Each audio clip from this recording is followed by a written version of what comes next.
Bonjour et bienvenue dans ce vlog lecture d'un livre dont je n'ai pas encore le droit de parler, qui n'est pas encore sorti, mais que j'ai déjà en ma possession.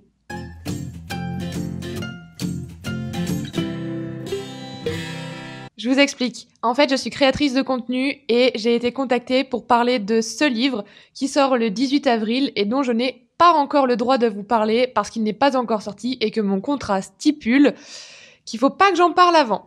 Du coup, cette vidéo ne sortira qu'après, évidemment. Bref, aujourd'hui, je commence ma lecture de Blood of Hercules de Jasmine Mas chez Verso. Franchement, déjà, il est trop beau et il me donne trop envie parce qu'on parle d'une romantaisie avec la trope harem inversé et que, franchement, je pensais pas que ce serait pour moi, mais j'aime trop. J'en ai déjà lu plusieurs dans ce genre-là et j'aime trop. Déjà, si on regarde ensemble le livre, il est comme ça. Donc il y a des dorures, il y a du vernis sélectif sur les petites feuilles. Ça c'est vachement chouette. On voit des espèces de bourgeons de rose et une femme qui ressemble un peu à Hercule, vous l'aurez compris. Pour la 4e de couverture, on a « Je suis une fille comme les autres, mais apparemment je suis aussi Hercule. Je tentais de survivre dans ce monde infesté de titans et régi par les Spartes, des immortels issus de 12 maisons royales disposant de pouvoirs quasi divins et d'une richesse obscène. J'étais une jeune fille abandonnée, pauvre, timide et bègue. Je ne cherchais qu'à me faire discrète, à cacher mes cicatrices. Mais voilà, un test sanguin a révélé que je faisais partie de cette puissante élite, que j'étais l'une d'entre eux, une Sparte. Forcée d'entrer à l'académie de guerre, je dois à présent me soumettre à l'examen le plus exigeant jamais conçu. L'enjeu, déterminer si j'ai des talents requis pour devenir une immortelle. Pour cela, je vais juste devoir surmonter quelques légers écueils, car mes mentors ne sont autres qu'Achille et Patro, le terrifiant duo écarlate, et mes professeurs Charon, le passeur des enfers, et Auguste, le fils de la guerre. Je suis cerné de monstres pétris de haine, obsédés et étrangement possessifs, mais ils ne savent pas à qui ils ont affaire, et ils vont le regretter. C'est le premier tome d'une trilogie. C'est une romance dark fantasy, et en plus, non mais truc de ouf, juste en dessous, là, vous l'avez peut-être vu, c'est écrit trope, et c'est écrit les tropes qu'il y a dans le livre. Mais Verso, vous êtes trop fort, en fait. Donc, morale Y caractère, harem inversé, extrême ennemi to lover, académie de guerre, dieu et monstre, femme forte, touch her and you die, élève et professeur, who did it to you, et obsess MMC.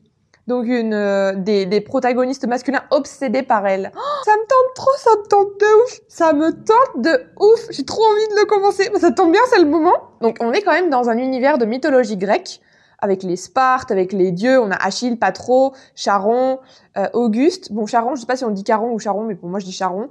Et on est sur une dark romantasy, du coup, où il y aura plusieurs protagonistes masculins. Il y a un autre truc que j'ai repéré dans ce livre, c'est ça. Il y a des illustrations.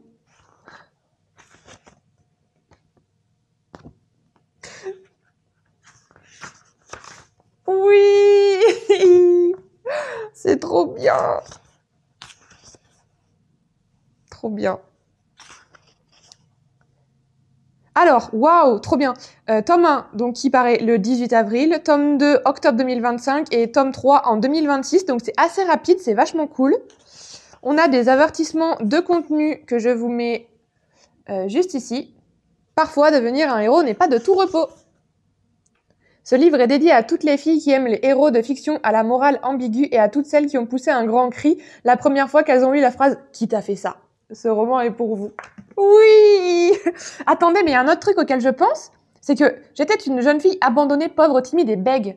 Donc ça veut dire que elle bégaye. Moi, je trouve ça grave bien parce que c'est pas trop représenté. Et franchement, moi, je bégaye pas, je suis pas bègue. Par contre, je sais que quand je parle trop vite, les mots ils sortent trop vite, ils se bousculent et ça fait des trucs pas ouf. Et je trouve ça grave bien de l'avoir mis en avant dans un bouquin parce qu'en fait, c'est des trucs qui sont complètement normaux et on n'en parle pas assez. Oh, ok. On a des explications sur les 12 maisons de Sparte, les maisons olympiennes, donc les maisons de Zeus, d'Héra, d'Athéna, d'Hermès, de Poséidon, de Déméter, d'Apollon et de Dionysos. On a des maisons chtoniennes, je sais pas comment on dit, chtoniennes, chnoniennes, je sais pas. Maisons d'Arès, d'Hadès, d'Artémis et d'Aphrodite. Et après, on a les lignées qui sont expliquées. Oh, héritier, bâtard mâle, héritière, décédée, incarcérée, waouh. Waouh, waouh. Je vais le commencer tout de suite et je vous fais un petit débrief dès que j'ai avancé un peu. Bon, il y a un truc que j'aime trop. Déjà, l'héroïne, elle fume la pipe. Si ça, c'est pas badass, c'est quoi? En plus, elle a les yeux violets et les cheveux couleur neige. Et là, elle vient de s'asseoir par terre pour faire une introspection. Et il y a une parole cryptique qui s'impose à elle. Celle qui était perdue transformera ce qui était. Enchaînée aux soldats de la mort, elle deviendra immortelle, à moins que les titans n'héritent de la terre, et alors plus rien n'existera que la guerre. Voilà, c'est vraiment littéralement la première page que je lis. Et écoutez, pour le moment, la plume me plaît beaucoup. C'est très fluide, mais en même temps, on n'est pas sur du vocabulaire hyper... comment on dit? Je sais pas comment dire. On est sur un récit qui a un langage plutôt commun, très dynamique, je sais pas comment dire. Je vais vous lire une phrase, vous allez comprendre. Ces sombres prédictions me laissaient dans la bouche un goût amer, au plus profond de moi, jusque dans la moelle de mes vieux os. Je pressentais désormais les différents sentiers qui conduisaient vers l'avenir. Vous voyez, c'est très normal comme vocabulaire, c'est très fluide, mais en même temps, il y a un petit twist de quelque chose d'un peu familier dans la moelle de mes vieux os. Je n'ai jamais été du genre à reculer face aux choix difficiles.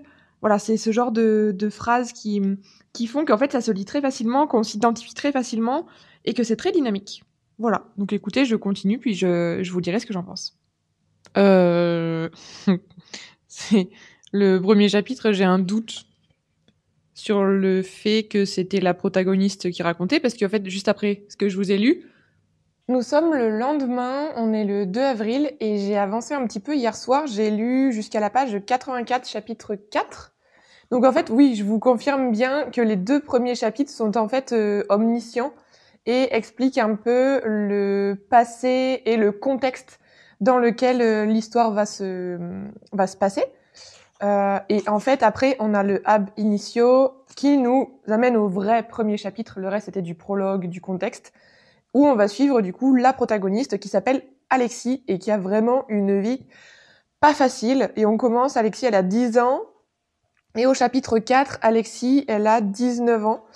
Et voilà. Et disons que, ouais, c'est pas fastoche du tout. Le contexte, il est compliqué. On est dans un monde un peu comme le nôtre, sauf que bon, on part pas des mêmes bases. C'est-à-dire qu'il y a eu des différentes rébellions, que les titans existent vraiment, qu'il y a ces histoires de bâtards, de vrais dieux, qui existent également aussi. Et les humains, ils sont un peu... Ils vivent dans des espèces de bidonvilles. En tout cas, elle vit dans un espèce de bidonville. C'est une vie horrible, compliquée, pauvre, ils ont faim. Enfin, voilà. Après quelques rebondissements du chapitre 1 et 2, dans le chapitre 3, on la retrouve, elle est au lycée. C'est toujours compliqué. Et il y a un fameux test Sparte qu'elle doit faire pour pouvoir prétendre à aller étudier dans l'une des écoles les plus prestigieuses des Spartes, parce que elle, c'est son rêve. Elle est fan de maths, elle est très forte, elle donne des cours à tout le monde, et elle a envie de poursuivre ce rêve-là. Donc voilà, écoutez, on va voir ce que ça donne, mais pour le moment, écoutez, je trouve que la plume est vachement fluide, c'est super cool à lire, les dialogues, ils sont tangibles, j'aime beaucoup. Il y a un protagoniste secondaire qui est muet, donc il parle en langage des signes. Elle a, en plus du bégaiement, quelque chose qui lui est arrivé, donc c'est encore plus compliqué. Et ça apporte vraiment un caractère profond et tangible au personnage, et ça, c'est vachement cool. Donc je vais continuer, et je vous fais un débrief dès que je fais une pause. Hello, nous sommes... Ma coiffure, elle est comment? Ouais, ok. Je sors de la douche, et du coup, mes cheveux, ils sont un peu... Nous sommes le 3 avril. Il est super tôt, ce matin. J'ai pas encore commencé à bosser, mais bon, du coup, je voulais absolument vous faire le débrief de ma lecture. Bref, pour ma lecture, je suis page 164, chapitre... Arrête, Loki, mais c'est pas vrai. Ce matin, là, tous pénibles. Attendez, je suis chapitre combien? Je suis chapitre 7. Et ben, il s'est passé vachement de trucs. On est vraiment rentré dans le vif du sujet de la mythologie grecque. Ça y est, on a rencontré quelques protagonistes masculins. Je vous raconte pas comment, je vous raconte pas pourquoi. Par contre, j'aime beaucoup l'intrigue, j'aime beaucoup la plume. Ça se lit tout seul.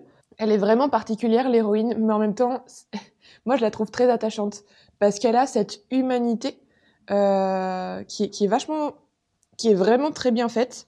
C'est-à-dire que elle pense, elle ressent, elle s'exprime, elle a des troubles, elle a des traumas, elle a des problèmes, elle aime des personnes. Ouais. Donc c'est vachement bien. J'aime beaucoup. Les protagonistes masculins, ils sont sacrément vilains pour le moment. Donc j'ai hâte de voir jusqu'où ça va parce il y a des gros enjeux. Et ça m'intrigue énormément. Donc franchement, je suis très contente. J'aime beaucoup et j'ai trop hâte de le lire. Donc là, j'ai une demi-heure avant de vraiment commencer le travail. Je vais lire et puis je vous dirai.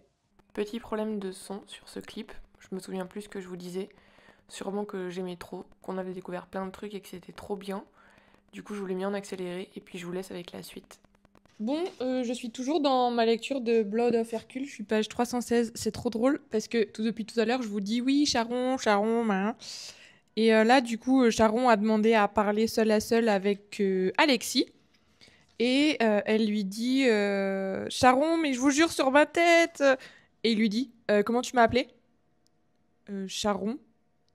Je ne m'appelle pas Charon. Mon nom se prononce Caron. Et elle dit mais ça s'écrit Charon. Et il répond et ça se prononce Caron. Répète. Et elle dit quoi attendez, vous pouvez répéter.